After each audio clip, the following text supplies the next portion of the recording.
Strachan here. Now, I am a big fan of penguins, so I was really looking forward to sharing the live stream of the world's smallest penguins as they come ashore and go across the beach to their burrows, as they do every night on Phillip Island in Victoria in Australia. But because of the latest restrictions that the government there have had to put in place to protect everybody, hopefully for the next few nights, things are going to have to change a little bit. So the plan has changed. Instead of us coming to you live, we're going to show the best of the live stream over the last couple of months. And then when restrictions change again, I'll be able to join Ranger Sky on the live stream as we all witness together that amazing natural spectacle of all those adorable penguins making that mad dash across the beach to their burrows. So hopefully I'll see you soon. Keep your eye on the Phillip Island Nature Park's Facebook site for the latest updates. See you soon. Bye-bye. G'day everybody and welcome to Live Penguin TV. In this live stream, our fantastic host Ranger Megan spots a penguin with some a plastic entanglement around its neck, and we have to undertake a rescue. Now make sure you watch to the end for a bit of a heartwarming finish to the story. We're going to be coming to you live as soon as we possibly can. But until then, stay safe everybody, and we'll see you soon. Good evening everyone, and welcome to another night of Live Penguin TV.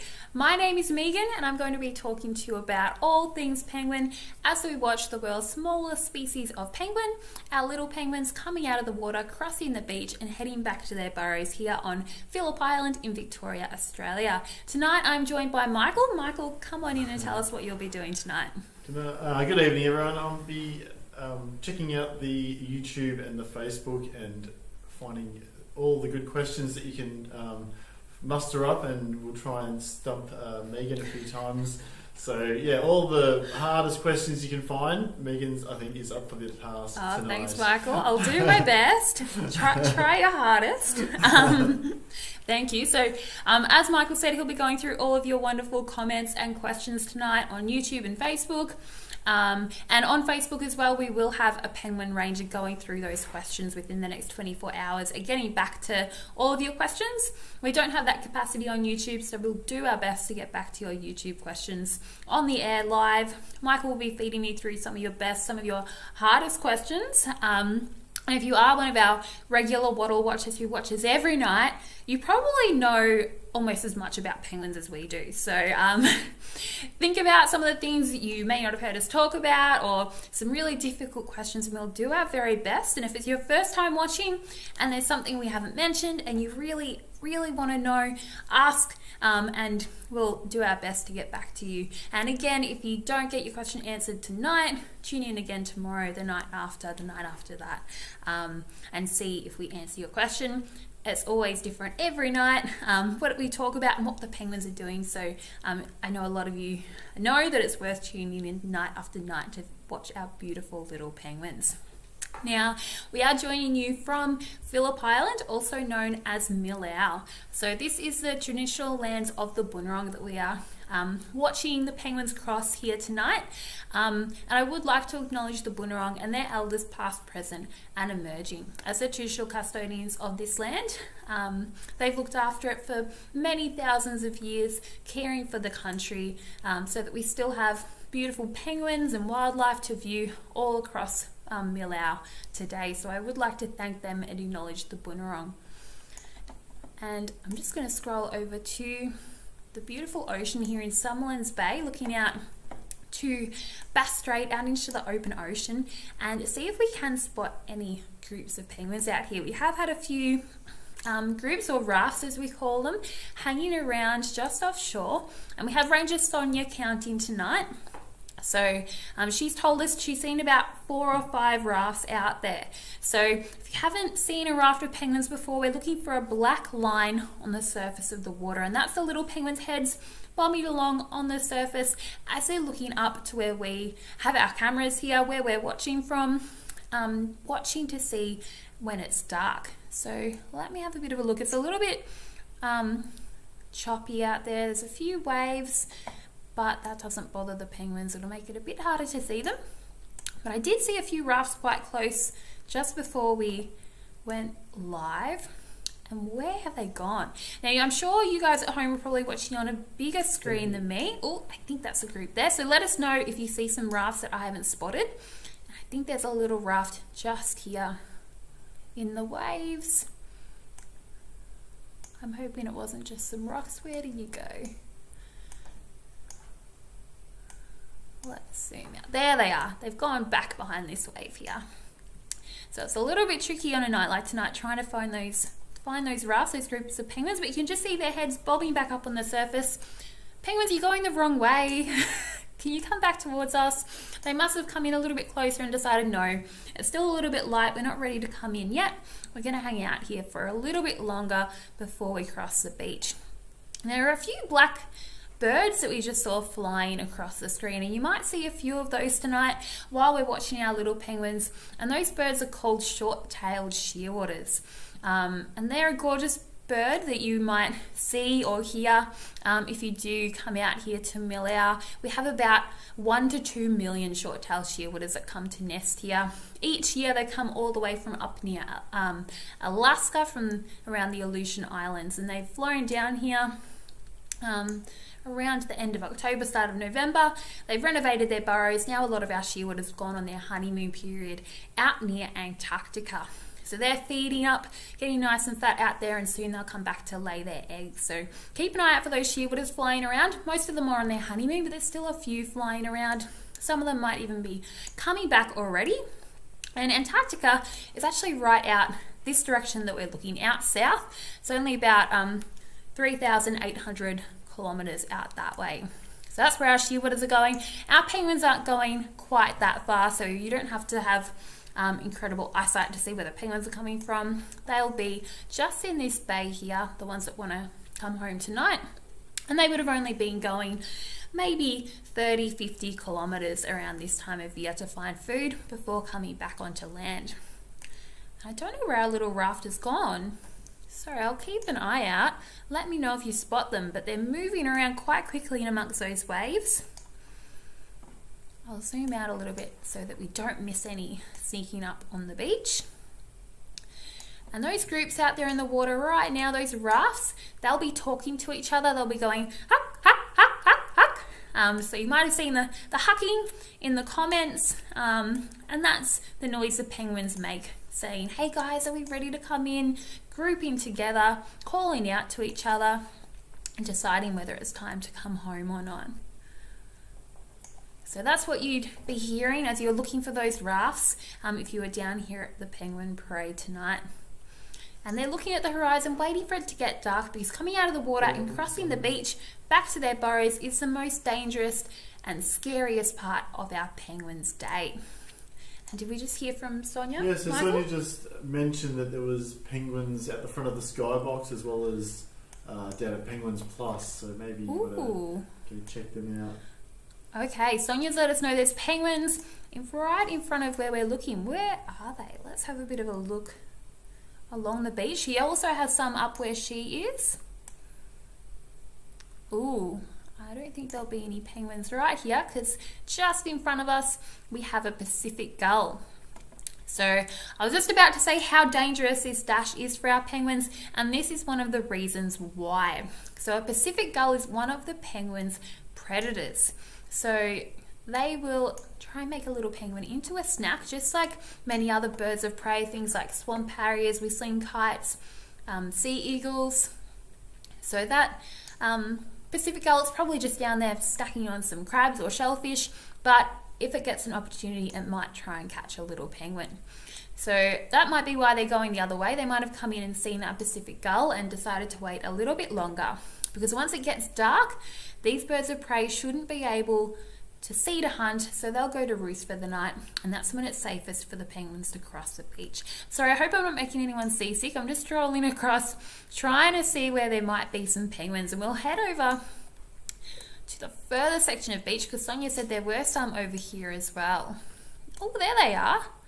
So they do come in all across this beach. There's about 5 main pathways. The one we watch has about 60% of the penguins, but there's a nice little group coming out right here, and they're going to head up between our 2 main viewing stands, this little group of penguins. When they're ready, there are a few silver gulls having a little bit of a fly around, and they won't bother the penguins, so we don't have to worry about them. They're mostly here to try and steal people's fish and chips. They won't usually bother the penguins too much. So these guys are just having a look around, catching the waves in and out, trying to wait for a nice big wave to push them in a little bit closer before they cross the beach. They don't want to walk any further than they have to because it is still quite dangerous. Oh, they look like they might be ready to go. And tonight our tide is still pretty high. It's not as high as it can get. It sometimes goes right up to the bottom of the sands, and if you're sitting on the bottom step there, you get wet. But tonight the tide's pretty far in, so it makes it a little bit easier for these penguins. Get washed up a little bit further on the beach. Not as far to walk, so they tend to feel a little bit braver. That's a nice big wave pushing them up a little bit further. Come on guys, you can do it. And we'll send Sonia all our love trying to count these little penguins. So she is actually, I'll zoom out and we can see where Sonia is. She is just up on that, in that white building up to the left, watching these little penguins, waiting for them to cross. I'm just going to make sure that we're not missing any penguins over near us here, because they do sneak up on you when you can't hear them hucking away. None just yet. We'll go back and watch these little guys. So Sonia has a very difficult job of counting all of these penguins as they cross the beach. So right now she's waiting for the first 5 penguins to cross, and 5 penguins are what we need to start our official penguin count. So once the first 5 penguins cross, Sonia will count these penguins for 50 minutes. 50 minutes, just under an hour she'll count them for. And that's the way they've been counted since about 1968. A ranger with a pair of binoculars counting the penguins for about 50 minutes. And if you were watching last night, you might have had a bit of a guess as to how many penguins you think came in, how many you think we might have counted. So make sure all your guesses are locked in, and then we'll grab the penguin numbers from Michael. So Michael, do you know how many penguins we had come in last night? Yep, so we had 1,283. So a lot of you guys guessed quite close, so I'm pretty impressed. Ooh, good work, guys. 1,283 penguins. They have been pretty consistent over the last few nights. I think we've been getting around 1,200 most nights, if not a little bit more, which is great to see. Good consistent penguin numbers means that our penguins are finding plenty of food, coming in when they need to. Oh, I thought that was a penguin. No, just a piece of seaweed. We'll zoom out a little bit and see what's going on down here. We'll see if we can get more penguins than that tonight. So if you do want to try and count our little penguins as they cross the beach, give it a go. You can try and help Sonia out. If she's not too swamped, she might even let us know what some of the group sizes are. Oh, here's a group. Here's a raft coming in just in time. It looks like our Pacific gull is gone as well. And we do have Jordan, one of our live stream rangers, down here on Penguins Plus tonight. So she might even let us know if she sees anything special going on. Here they come.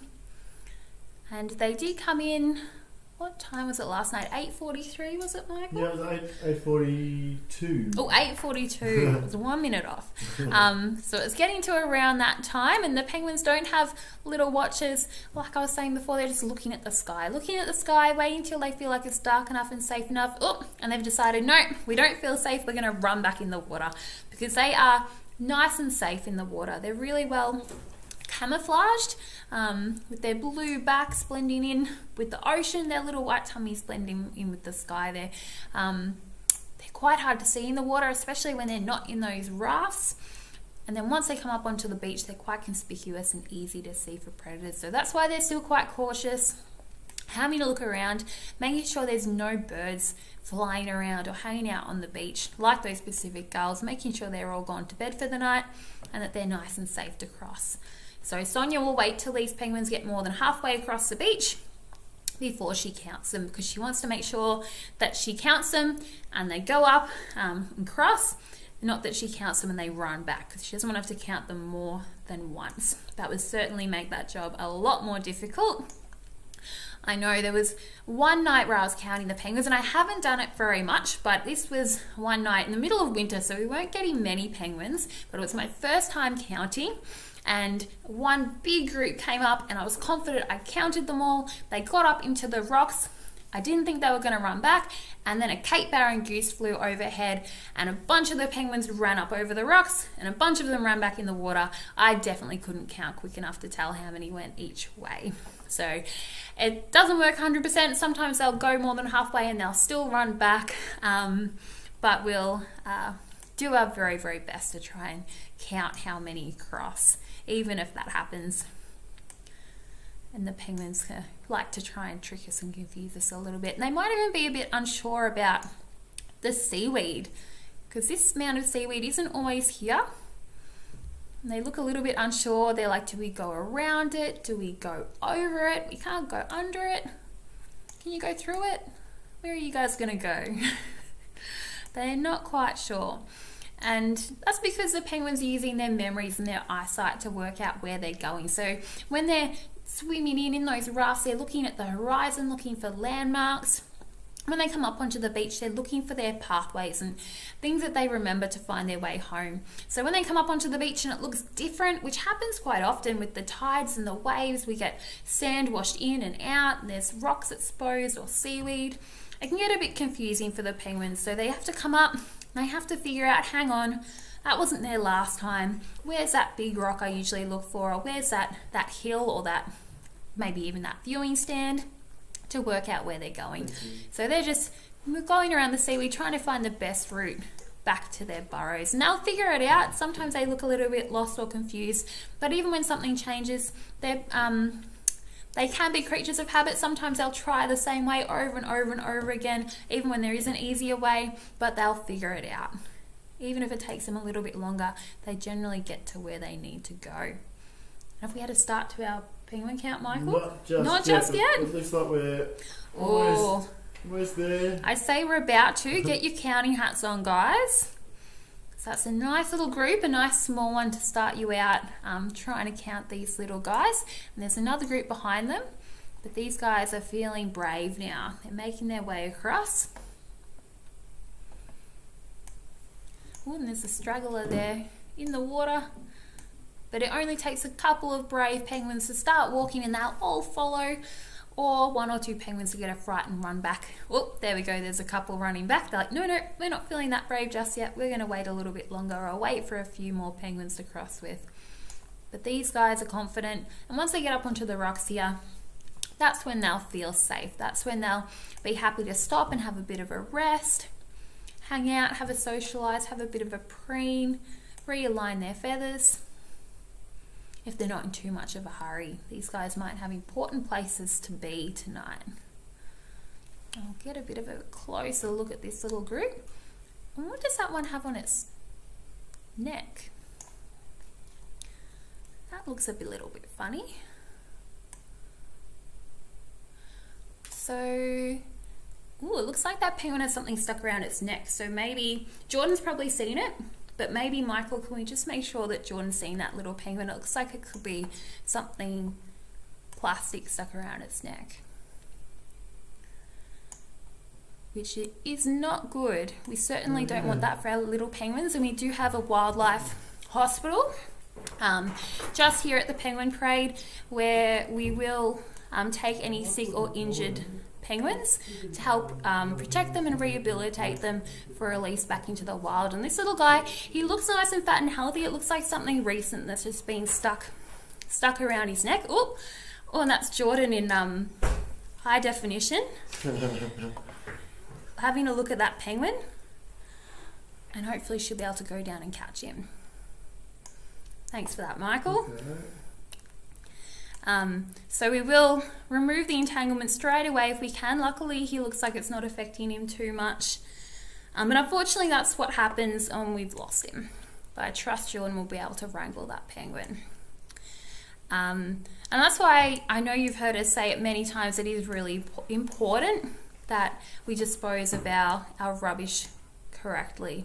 So that anything, whether it be a plastic bag, a mask, that looked almost like a hair tie or a bracelet. Make sure those things end up in the bin. And if you're putting them in the bin, sometimes they can blow out of the bin, blow out of the truck, blow out of landfill. So what really helps is cutting those rings. So if you have a mask, a disposable mask, you're throwing it out, cut the strap. If you have a 6-pack holder for your beers or your soft drinks, cut that up before you throw it out. Something I do is when I have a juice bottle or a milk bottle, I take the lid off and then take off the little ring around the top and cut that. And then that actually gets recycled separately. So there's all these loops that you can, and we might go over to the highway camera and look for this penguin as he maybe walks around the corner. Or maybe not. He might have taken the shortcut around the other side of the viewing stand. So we might not actually be able to see him, but I'll keep an eye out on that camera if any penguins come around, and we'll try and see how he goes, and we might be able to get an update from Jordan later on to see how she goes finding him. So we can definitely prevent things like this from happening, and we do see it, not a lot, but we definitely do see it. We did have a penguin come in one night who had about 15 meters worth of fishing line wrapped around his leg, and he caught all this seaweed and he was trying to drag it across the beach, and he was able to be caught, had it removed and was released. But unfortunately, not all of our penguins are in the public eye. So this is only about 10% of our penguins that we have here at the Penguin Parade. We have a colony of about 32,000 penguins. So we can't watch all of them every night like we do with our little guys here. So the important thing is protecting them from those things before they ever end up in the ocean, making sure they don't end up out there. If you see rubbish on the street, on the beach, no matter where you are, pick it up, put it in the bin, and think about where that could be ending up, and think about the wildlife you're potentially saving by just picking up 1 or 2 pieces of rubbish as you're walking down the street. It may not feel like very much, but if every single person did something small, it actually makes a world of difference. So hopefully that's something positive we can take away from tonight. One small thing we can do to help protect our penguins and our wildlife. And we do our very best to protect our penguins here on Phillip Island, on Billow, and we are Phillip Island Nature Park. So we do our best to protect our wildlife through conservation, education and research. And we don't just look after our little penguins, we do manage about 20% of Phillip Island. So we look after the entire southern coastline we were looking along earlier. We manage our Koala Conservation Reserve, Churchill Island Heritage Farm, many of our beautiful beaches, wetlands, woodlands, and even a colony of about 20,000 Australian fur seals. And our researchers even regularly go out to seal rocks and they look for entangled seals as well, because we commonly get seals that get entangled in that marine debris as well. So that's a little bit about us and what we do. And if you guys do want to help support us with the work we do here at Phillip Island Nature Parks, you can come and visit us. We are very excited at the moment that we're able to welcome back even more people now with the recent easing of restrictions here in Victoria. So we do hope to see everyone back here really soon. We're welcoming people from all over Victoria, and then we hopefully will be able to see everyone from all over Australia and then the rest of the world as soon as it's safe to do so. We want to see you back here, not just at the Penguin Parade, but at all of our sites and reserves, enjoying nature and our wildlife. And if you can't come to visit us just yet, you can buy souvenirs, or you can donate to the Penguin Foundation. So you can adopt a penguin, become a penguin pal, and that money goes right back into our conservation, education and research. So the Penguin Foundation actually funded our wildlife hospital, so that helps us protect a lot of our sick and injured wildlife, not just penguins. We've had a lot of interesting animals at the wildlife hospital. We often get lots of possums. Oh, there's a group being washed right in. Big seabirds like gannets or Pacific gulls. Oh, sorry, I was just seeing what was happening on the camera. Highway camera, just one little penguin waddling past. I've taken a turtle in. You've taken a turtle in, Michael? A baby raven. Oh, yeah, someone had run over a turtle and a bit of its shell broke off, so I found the shell and brought the turtle in, and they were able to glue it back on. And oh, that's fantastic. There you go. I hadn't heard we had a turtle. We even, I think it was 2 years ago, we had a Fiordland penguin that had washed up here in Victoria, and it went to Melbourne Zoo, and then it came to us for rehabilitation before it was released. And we don't normally see them here in Australia. They're normally found in New Zealand. So that penguin was a little bit lost. Oh, some birds have flown overhead and given our penguins a fright. Back in the water they go. So we don't just get penguins, we don't just get little penguins, we get all kinds of wildlife that do come to us here at our wildlife hospital.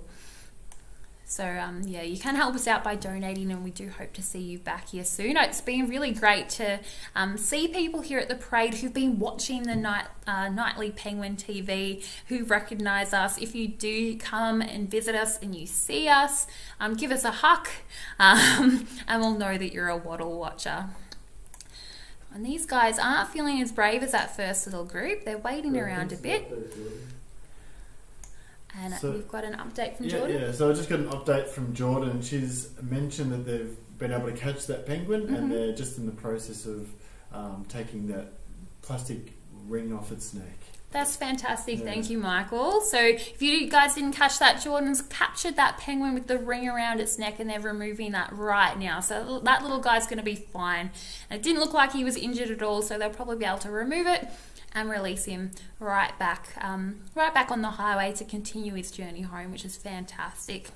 And it is especially tricky during the breeding season, taking penguins into care, because you have to make sure that they don't have eggs or chicks, because if a penguin has say a limp and it looks fat and healthy, we don't want to take that penguin potentially away from its chicks, because that means they're not going to survive. So where we can, we want to release our penguins as soon as possible.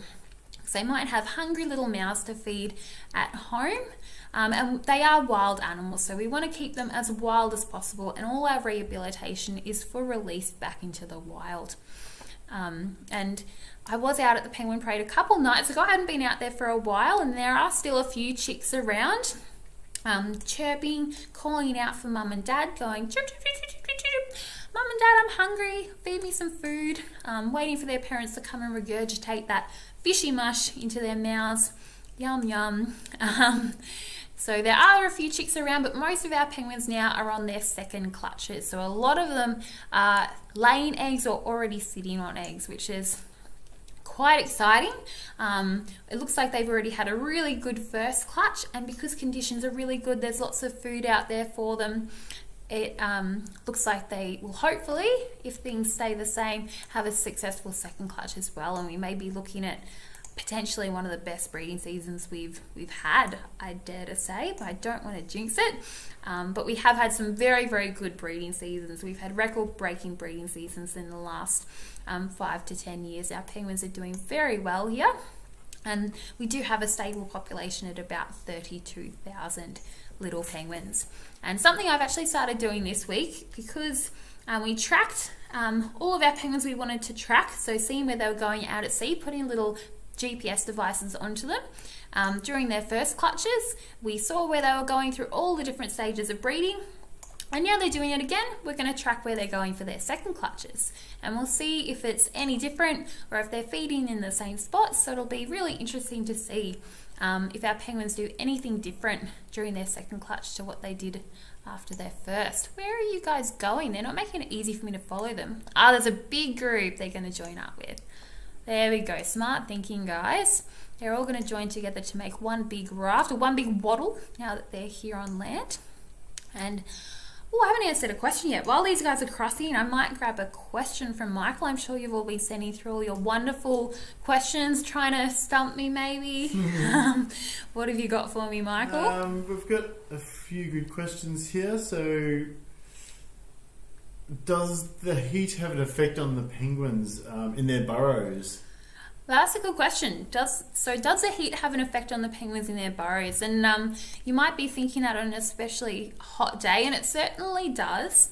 So penguins are really well adapted to being out in the ocean. They are so small here in Australia because it does get warmer here. So they are adapted to warmer temperatures. If you were to get an emperor penguin from down in Antarctica and put it here in Australia, it wouldn't last too long. So our little penguins are pretty good at adapting to warmer temperatures, but they still don't do very well with temperatures over about 30 degrees when they are here on land. And usually when they're in their burrows, they'll be in a natural burrow, which is a hole in the ground, and they'll be nice and well insulated. So they'll have a lot of dirt and plants around them that will help to keep them nice and cool. But we do have a lot of wooden boxes, and those are artificial nesting boxes that we've put out for our penguins. And a lot of them are sheltered under trees, but some of them are a little bit exposed. So they can get a lot of sun on them during the day, and it can get quite hot in some of those boxes. And it does sometimes happen with natural burrows as well, if they're not very well insulated, if there's not a lot of vegetation. The penguins can get quite hot in their burrows, and they will poke their heads out, they'll try to cool down, they'll pant.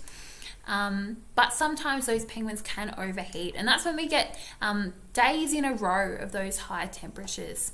So they can become heat stressed, and unfortunately sometimes it can be fatal. So when we do have heat waves, we do try and patrol our penguin habitat and keep an eye out for those heat stressed penguins.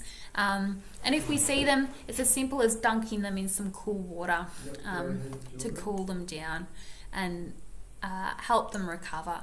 So if you're ever out and it's a really hot day and you see a penguin outside its burrow during the day, a penguin out during the day is a sign that something is wrong.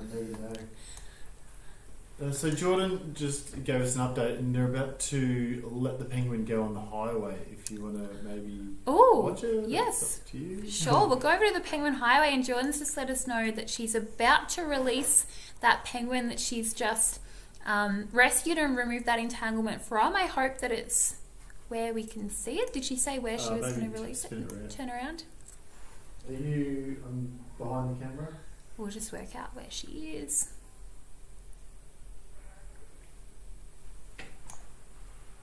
Is that her? Where is she, Michael? Do you want to give us your location? Oh, and there's a big group of penguins walking past. So she probably won't want to disturb those guys too much. Oh, they were certainly in a hurry. Once that group crosses, she said she'll be on the highway camera facing the beach. Beautiful. Alrighty, so this is where Jordan's going to be once this group of penguins goes past, and it looks like we have a shell gritter, or maybe just a confused penguin. Doesn't know where it wants to go. You might have already seen a penguin, some penguins walking the wrong way, and oh, here we go. Do keep an eye out for those ones going the wrong way that will be going down to the beach to eat some little bits of shell. Oh, and this is quite special. We get to see Jordan release that penguin that we found, and has been had that entanglement removed from around its neck. So Jordan is one of our wildlife first aid trained rangers, so she has been specially trained to release and admit animals to the hospital. And he looks nice and healthy. There he goes. Great work, Jordan. Oh my God, he's so quick. I couldn't even keep up with him. I'll turn around and we'll try and watch his happy little waddle away. It must be a relief for him. Oh, he's looking back and he's doing a bit of a happy little, he's a little shake, a little dance. Oh, that feels better. What a relief to get that from around my neck. Oh, well done, little guy. And he looks nice and healthy, so it doesn't look like that's affected him too much. He's all ready to keep going home.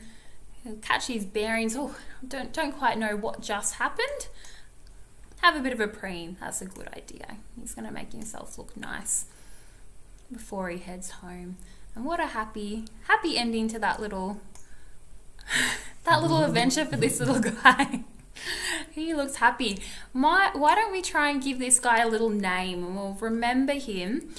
So put in the comments what you would like to call this little guy, because I think we'll all remember him for a while, the special little penguin who we were able to rescue here on the live stream. And I always think that penguin names should start with P, but whatever you think. Phillip, Peter, what else are P names? Patrick. And it looks like a boy going on the beak, so you can tell the gender of a penguin, as the sex of a penguin, by looking at the size of its beak. Males will have a deeper beak with more of a hook on the end. Females will have a thinner, more slender beak. Jordan probably has a better idea if he was a male or female. He probably gave her a nice bite as she caught him.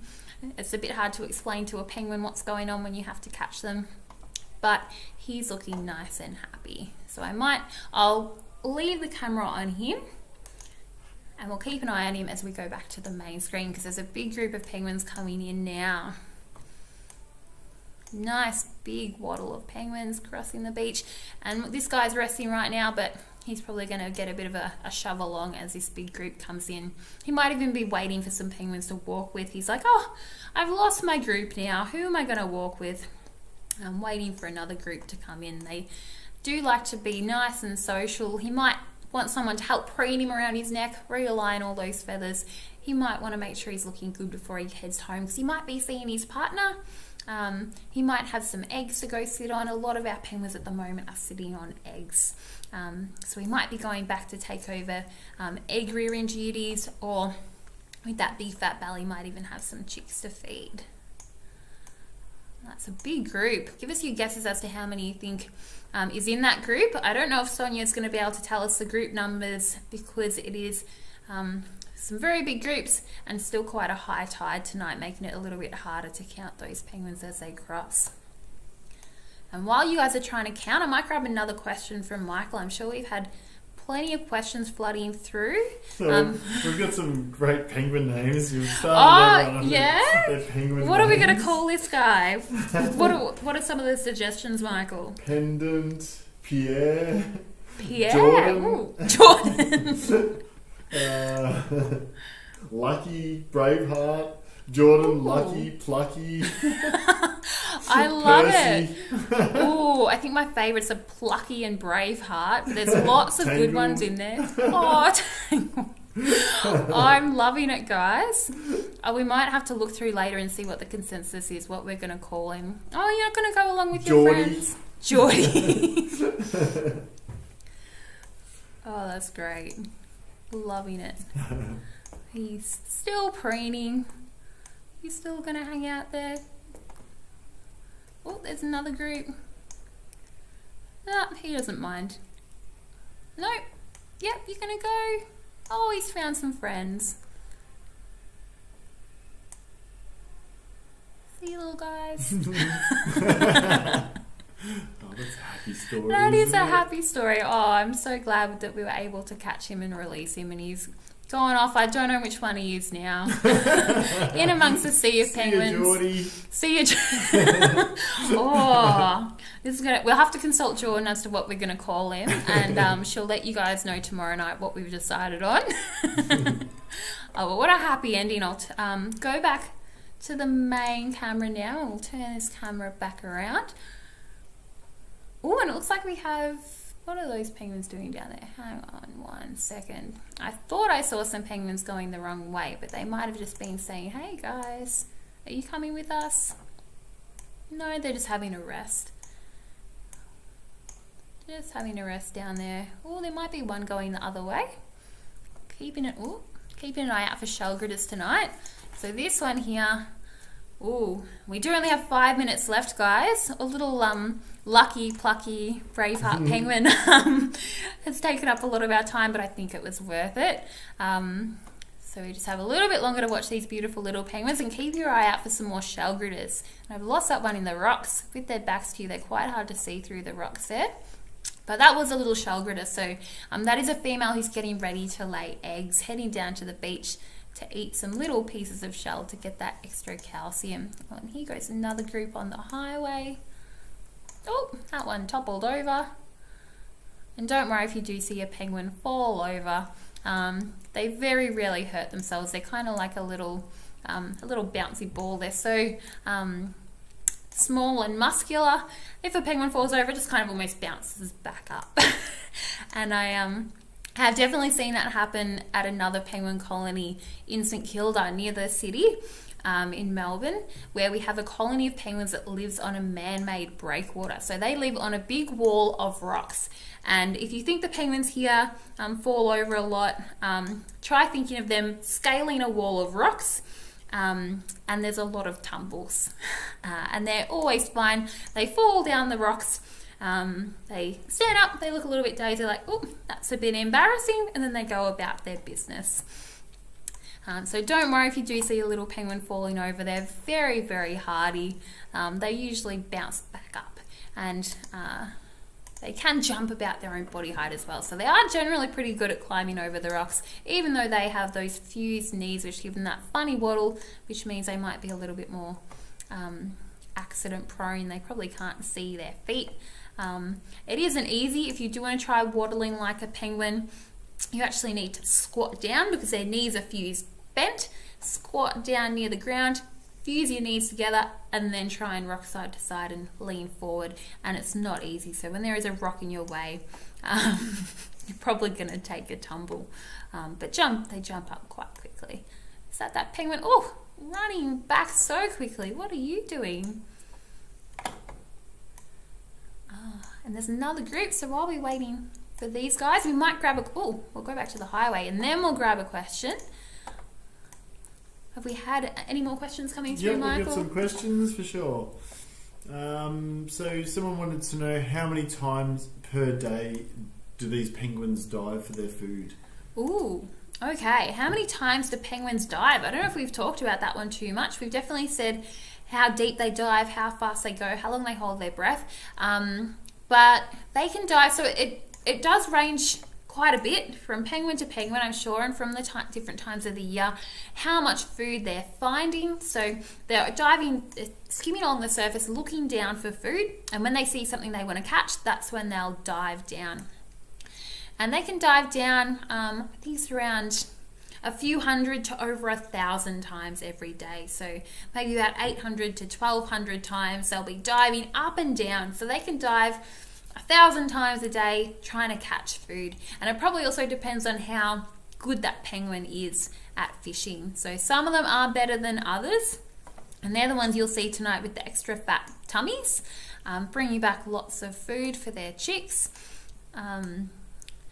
So it does vary, but they can dive thousands of times every day, catching lots of fish, and they're looking for small fish, things like anchovies, pilchards, jellyfish, squid, anything they can catch. There's a little penguin having a rest over there.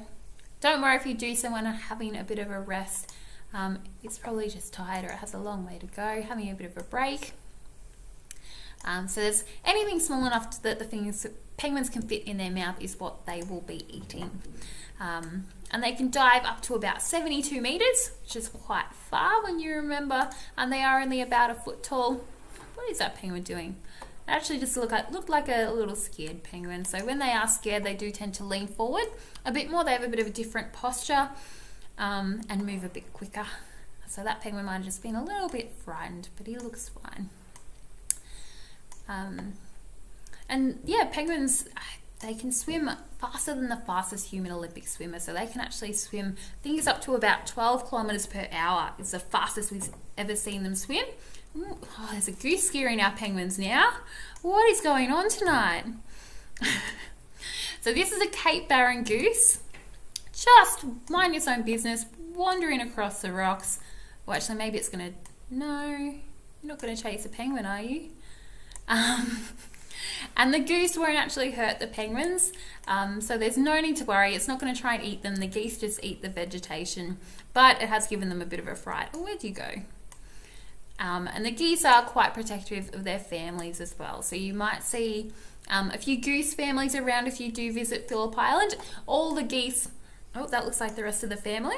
Let's zoom out and see if there's any more. That might just be its partner. So the geese do mate for life. So you do usually see them in pairs. That looks like a little goose couple. And a lot of them still have their chicks with them. They're fully grown. The only way you can tell the difference is the colour of their legs. So that one had some bright red legs. So that one's an adult goose. But you might see them with about 4, 5, 6 of their chicks, which have paler pinky colour legs. And they have a squeaky voice. So I actually saw one yesterday, and it's almost like its voice was breaking. So normally a goose is like, that wasn't very good. Can you do a goose impression, Michael? A goose? I don't know. No, I'm not a very good goose. Thanks for giving it a go. Yeah, it's not one we practice often. I like the shearwaters. They make some crazy. Yeah. Do you want to give us a shearwater call? Oh, hang on, I'll think of it and then I'll give you one. It's kind of like that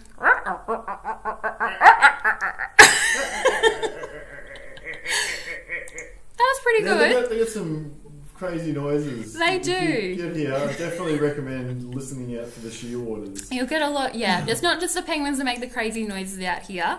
But I was going to say, I heard a goose chick. So they usually chirp just like a penguin chick. But this goose, its voice was breaking. And instead of chirping or honking, it kind of sounded like a road runner. It's like... and I'd never heard that before. So the geese definitely amuse me quite a bit. And they do like to stand in the middle of the road as well. So if you do come visit us, you're very likely to see a goose wandering around. And what's this penguin doing here? Oh, just checking itself out in the window, having a bit of a look around. Some penguins are very curious. Oh, I've lost it. And they like to see what's going on. They like to come and look at the people. Sometimes it's like the penguins are here to see the people parade. They are very curious and they like to have a bit of a look around, look in the windows, look at their reflections. And it looks like there's no more penguins coming out of the water. Let's have a bit of a look. Oh, no, I spoke too soon. There's a group just to our left, a big group. Wow, just hiding from where I had the camera. It's a nice big group crossing. We might, and another one as well. We might answer one more question before we head off. So we're almost out of time. We'll grab one more question, Michael. So someone wanted to know, do the penguins shed their feathers each year? Yeah, the penguins do have very special feathers, and it is very important that they maintain nice and new and intact. So do they shed their feathers is a really good question, and they do. So once a year they undergo their annual molt. So they'll be doing that after they finish breeding around February and March is when the penguins need to molt. And because those feathers are waterproof and they all interlock together, each feather is important, so they can't lose and replace them gradually like other birds. So they have to undergo what we call a catastrophic molt. So they have to lose and replace all their feathers within just a few weeks. And they have to do that on land because they're not waterproof. So if you were to come here in February and March, you would see some really, really fat penguins. So have a bit of a closer look at these guys here. See the fattest penguin you can spot, and then imagine that penguin doubled in size. Sometimes they're so fat they can't even walk along the beach. They're lying on their bellies, pulling themselves along with their flippers in their feet because they are so chunky. And I said fat, but they are like little penguin bodybuilders. They don't just put on fat, they actually put on muscle before their molt, doubling their body weight in muscle so that they can spend that 2 to 3 weeks on land without eating, losing and replacing all of their feathers. So the molt is a really energetically expensive thing to do. They need to get a lot of food and spend all that time on land while they're molting. But that gives them a nice new set of feathers for the next year, and importantly for winter, because they can spend up to a month out at sea in winter. So it's really important they have those nice new feathers. And one of our research officers actually had a theory that if you see a penguin that looks like its feathers are a little bit more worn, like it hasn't molted as recently as all the others, it might be a young penguin, because the penguin chicks will be fledging. A lot of them have just fledged at the moment, and they won't molt until the following year. So instead of, they just got their brand new feathers, they won't be molting this February, March coming up. They'll have to wait another year. So that's the longest they ever have to go without molting. So I definitely recommend coming here in molting season. I think I enjoy it just as much as breeding season. It's a good group coming past on the highway, because the penguins are just fat and grumpy, and they're just really, really funny to watch. They're itchy and hot, and molting is actually when our penguins are most at risk of overheating. So we talked about that a little bit, how they are sensitive to those hot temperatures, and that's particularly while they're molting, because they can't go out to sea to fish. We did actually see a couple of years ago, we had a lot of hot days over the molting period, and we did see molting penguins going for a quick dip, and they can't stay out there for long because they aren't waterproof. They wouldn't be able to float, but they still went in the water, had a dip, and came back onto land to finish their molt. So they can if they're able to, at night, go down and cool themselves down if they have to. So definitely recommend coming back during molt. Every different season, the penguins are doing something different. So I think it's worth coming here whenever you can and seeing what the penguins are up to. So I think we're well and truly out of time now. So I hope you guys have all had a fantastic night watching our little penguins making their way home tonight. It has been an eventful night. We've had an entanglement, a penguin's been saved. We're going to give him a great name. And we've had a goose chasing the penguins. It's all been happening here tonight. Oh, am I going to go back to the main screen? So I hope you've all enjoyed it, and remember, if you do want to help look after our little penguins, you can come and visit us here. You can donate to the Penguin Foundation, you can adopt a penguin, and one small thing you can do at home is you can make sure you cut any circles or straps or anything you're throwing in the bin, and pick up any rubbish that isn't where it belongs, isn't disposed of correctly. Make sure all of those things are in the bin, and where you can, try to reduce your use of plastics. So I'm not sure what that ring was, but one thing you can substitute out. Right now I have 2 hair ties and about 50 bobby pins in my hair, and those hair ties are actually made of cotton and natural rubber, no plastics. So there's things that you might not even think of that you can take the plastic out of. There's no elastic that's going to last for 100 years and potentially entangle an animal. So there's lots of things you can try and substitute that aren't going to last for too long if they potentially do end up in our environment. So that's another way that we can help look after our animals, like our little penguins. So that's something you guys can take home with you tonight, or you're already home, you can have that at home with you tonight. So I hope you've all enjoyed another night of live Penguin TV. Do you want to come in and say goodbye, and we'll give everyone a hug? Yeah, I want to just say a quick hello to Simone and Kerry, and just thanks for coming in and visiting us, and we all look forward to seeing you in person in the next few months if you can get down here, because it's really nice to meet you all and just have a chat and see what you loved about the live streaming, and just sharing. So thanks again. Yeah. Oh, that's a great one, Michael. Yes, very lovely to see people who've been watching coming and visiting us and enjoying our penguins in person. So we do hope to see you all again as soon as possible. So thank you for tuning in, guys. And good night.